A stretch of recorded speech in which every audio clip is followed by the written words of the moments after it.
बिस्मिल्लाहिर्रहमानिर्रहीम। अस्सलाम वालेकुम। अगेन आपके चंद सवालात को यहाँ आंसर करूँगा। 4 टॉपिक्स हैं। वरासती हिस्से के हवाले से सवाल है, जायदाद पे कब्ज़ा हो गया है इस बाबत सवाल है, नेक्स्ट ये है कि इंतकाल कैंसिल हो गया है उसका क्या सलूशन है, और लास्ट पे बात करेंगे कि एक भाई कहते हैं रकबा परचेज़ करने हैं, कागज़ात चेक करने हैं, तो कौन से कागज़ात और कहाँ से चेक किए जाएँ। तो सबसे पहले सवाल की तरफ आते हैं। पहला सवाल ये है कि एक भाई पूछते हैं एक शख्स फौत हुआ, उसके वारसान में बेवा मौजूद है, वालदा मौजूद है और 2 बहनें मौजूद हैं। तो जनाब इसकी तरतीब ये बनेगी कि बेवा का हिस्सा होगा 1/4 यानी 25%। 25% इसलिए, वैसे तो 1/8 होता है, लेकिन 1/4 इसलिए कि मरने वाले की औलाद नहीं है। तो 25% चला गया किसको?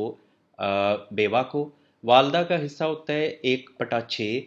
वो 1/3 भी हो जाता है जब औलाद ना हो, लेकिन अगर मरने वाले की 2 या 2 से ज़्यादा बहनें मौजूद हों तो फिर वालदा का हिस्सा 1/6 ही रहेगा। तो वालदा को मिला 1/6 यानी 16%, चलें 17% कर लें। अब 17% वो हो गया, 25% बेवा को, टोटल ये हो गया 42%। 2 बहनें हैं, 2 बहनों का हिस्सा होता है 67%।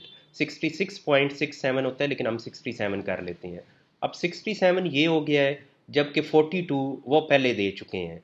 अब आप खुद इसको जब ऐड करेंगे 67 और 42, तो ये कुल मिला के ये बन जाएगा 40 और 60 ऐड किया 100, और 7 और 2 ये ऐड किया तो 109। यानी 100 में से 109, 100 में से 109 तो दिया नहीं जा सकता, ये तो ज़ाहिर है सिंपल मैथमेटिक्स है। तो इसमें होगा ये कि अमले ओल, ओल का एक प्रोसेस होता है, उसके ज़रिए आप सबके हिस्से कम करेंगे। यानी बेवा का हिस्सा भी थोड़ा सा कम हो जाएगा, वालदा का हिस्सा भी थोड़ा सा कम हो जाएगा, और जो 2 बहनें हैं उनका हिस्सा भी थोड़ा सा कम कर दिया जाएगा। तो इस तरीके से आपने टोटल इसको 100 पे ले आना है। अब वो कितने बनेंगे वो एक अलग बहस है, उसमें भी नहीं जाता, लेंथी हो जाएगा सवाल।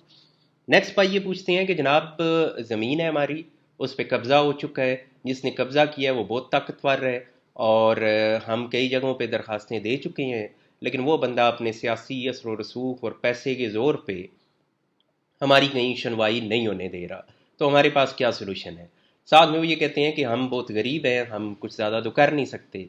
अब जनाब सवाल का मज़ा किरकिरा हो जाता है जब आप ये बात करते हैं कि जनाब हम तो बहुत गरीब हैं, क्योंकि जब आप गरीब हैं तो फिर हमारा अदालती निज़ाम माजरत के साथ ही आपके लिए नहीं है। कहने की हद तक तो यही है, सस्ता और फौरी इंसाफ आपको अदालतों में मिलता है, लेकिन ये किताबी बातें हैं, प्रैक्टिकली नहीं है। यूरोप का वीज़ा लगवा लें, वो आसान है, इंसाफ लेना मुश्किल है, क्योंकि वीज़ा तो साल 2 साल में लग जाएगा, लेकिन इंसाफ आपको मिलेगा 20 सालों में। ज़ाहिर है लंबा सफ़र है। तो इसमें जो कानूनी हल है वो तो कई हैं आपके पास। आप इलीगल डिस्पोजेशन में भी जा सकते हैं अगर कब्ज़ा उन्होंने ज़बरदस्ती किया है। फिर आप ऑब्वियसली जो अदर ऑप्शंस हैं सिविल, जिसमें आप अदालत में जाएंगे, आपने अपनी मलकियत साबित करनी है, दूसरों ने अपनी मलकियत साबित करनी है। अगर वो नहीं कर सकेंगे तो ऑब्वियसली उनको कब्ज़ा छोड़ना पड़ेगा।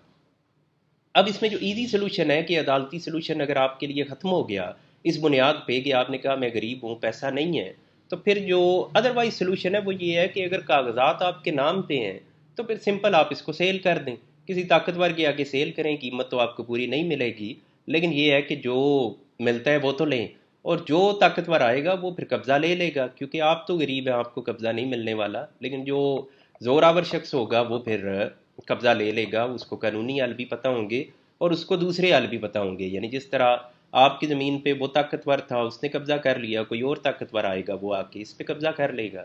ये तो पाकिस्तान है, चलता है। अब जनाब आगे बढ़ते हैं। एक सवाल है, ये फ़िक्का जाफरिया से हैं भाई।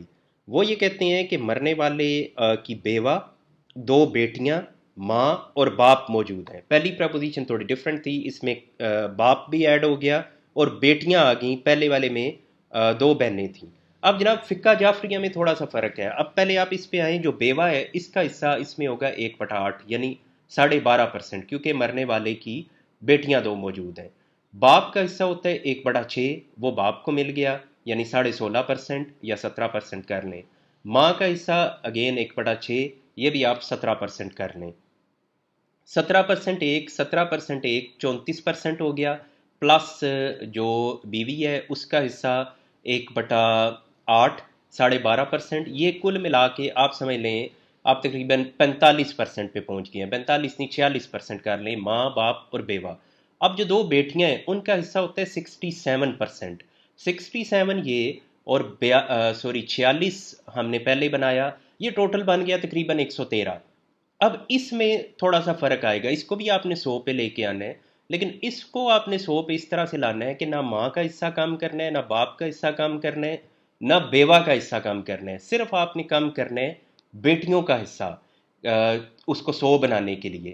تو بیٹیوں کا جو 67 بنا تھا اس کو ہم آپ کم کریں گے، تقریباً آپ 55 54 کے اراؤنڈ آ جائیں گے۔ تو بیٹیوں کا حصہ یہ بن جائے گا، اور ماں باپ اور بیوہ کا حصہ وہی رہے گا جو پہلے بیان کر دیا گیا ہے۔ اب جناب بڑھتے ہیں نیکسٹ سوال کی طرف۔ ایک بھائی یہ کہتے ہیں کہ انتقال، ہمارے نام پہ کچھ رقبہ تھا جس کو ہم نے سیل کر دیا، جب ہم نے سیل کر دیا ہے تو پھر اس انتقال کو کینسل کروا دیا گیا ہے جس انتقال کے تحت ہم مالک بنے تھے، یعنی ہم مالک بنے، پہلے ہم نے کسی سے پرچیز کیا، پھر اس رقبے کو ہم نے آگے فروخت کر دیا، اب وہ انتقال کینسل ہو گیا جس انتقال میں رقبہ ہمارے نام لگا تھا۔ تو جناب اس کا کیا حل ہے؟ تو جناب پہلی بات تو یہ ہے کہ آپ کا رقبہ کینسل ہوا اور آپ کو پتہ ہی نہیں ہے، تو یہ ہو نہیں سکتا۔ ہوتا اس لیے نہیں ہے کہ قانون یہ کہتا ہے کہ جب آپ کے رقبے میں کوئی کمی کی جائے گی، انتقال کو کینسل کیا جائے گا، تو آپ کو سماعت کیا جائے گا، آپ کو بتایا جائے گا، نوٹسز ہوں گے، کیس ہوگا، کیس ہوا ہے، آپ آئیں یا نہ آئیں وہ آپ کی مرضی، لیکن آپ کو مسٹ یہ بات کنوے کی جائے گی کہ آپ کے اگینسٹ اس انتقال کی بابت کوئی کیس چل رہا ہے۔ اب اگر آپ کو نہیں بتایا گیا تو آپ حالی یعنی یہی گراؤنڈ ایک کافی ہے کہ جس کی بنیاد پہ آپ اس کو چیلنج کریں گے۔ جو بھی کارروائی ہوئی، اب یہ دیکھنے والا ہے کارروائی کدھر ہوئی، آیا وہ سول کورٹ میں ہوئی ہے یا ریونیو آفیسر نے اپنے کسی حکم سے اس انتقال کو کینسل کر دیا۔ پھر آپ نے فردر سیل کیا ہوا تھا، اب جس کو آپ نے آگے سیل کیا ہوا تھا اس کو بھی پارٹی بنانا ضروری تھا، اگر اس کو بھی پارٹی نہیں بنایا گیا تو یہ بھی ظاہرہ غلط ہے۔ اگر بالکل اس کو ہائیڈ رکھتے ہوئے یہ کام کر دیا گیا ہے تو اس کی قانون میں اجازت نہیں تھی، جو عمل کیا گیا آپ اس کو کینسل کروا سکتے ہیں۔ پھر ظاہر ہے میرٹ پہ کیس چلے گا اور پھر ڈیسائیڈ ہوگا، ہو سکتا ہے آپ کا انتقال غلط طور پہ ہوا ہو، وہ الٹیمیٹلی کینسل تو ہو جائے گا لیکن وہ کینسل تب ہوگا جب آپ کو پہلے سن لیا جائے گا۔ آگے بڑھتے ہیں جناب۔ ایک بھائی کہتے ہیں کہ رقبہ پرچیز کرنا ہے اور کاغذات چیک کروانے ہیں، تو اس کا کیا طریقہ کار ہے؟ تو جناب جو کاغذات آپ نے دیکھنے ہوتے ہیں، جو محکمہ مال کے پاس اویلیبل ہے، جو آپ کو مل سکتا ہے، آپ نے ظاہری بات ہے وہی چیک کرنا ہے۔